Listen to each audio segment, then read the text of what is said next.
So, good afternoon. My topic is all about Sepak Takraw, different hand movements. My topic is continuation of the report of Miss Jubilin about different hand signals. Number 15, ball out. Raise the forearms vertically, hands open or palms toward the body. So, ito yung kanyang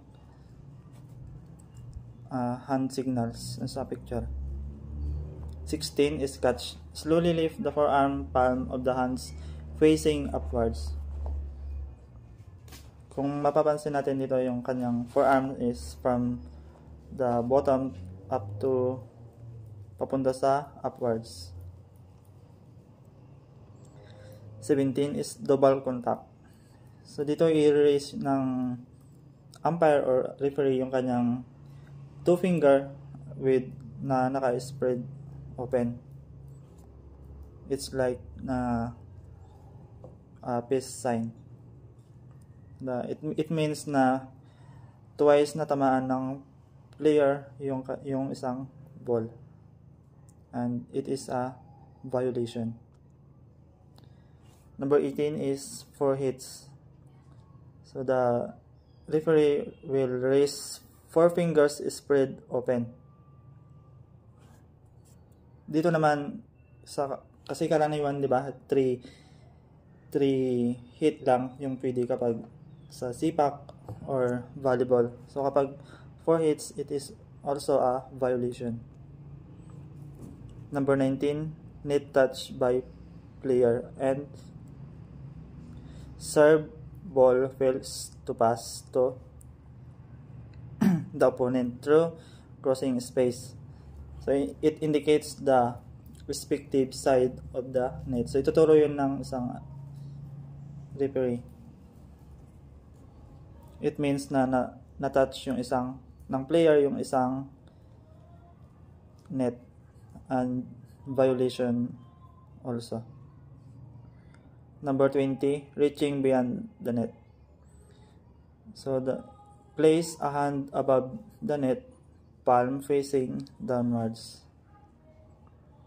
21, attack, hit, fault.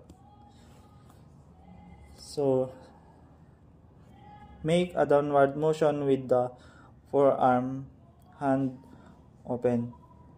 So ganito yung kanyang hand signals sa picture, papunta sa kanyang balikat. Number 22, penetration into the opponent court.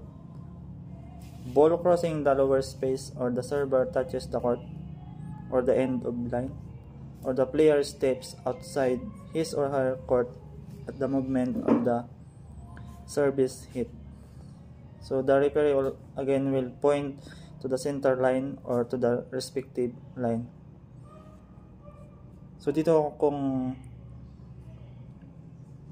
ibig sabihin dito yung na punta yung isang player doon sa hindi dapat or sa kabilang line, and it is also a violation. 23 is double fault and replay. So yung referee is i-raise niya yung kanyang yung both thumbs vertically.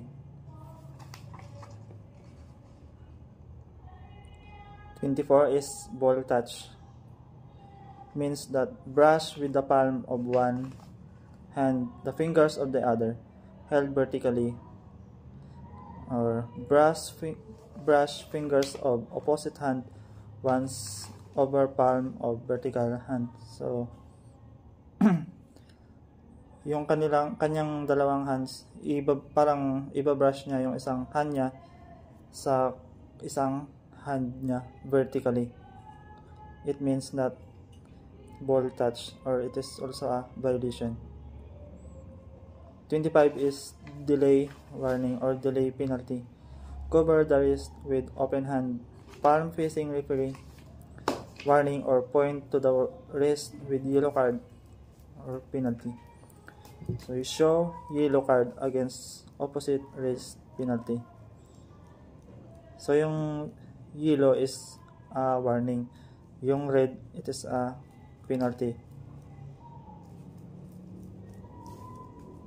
26 is illegal contact.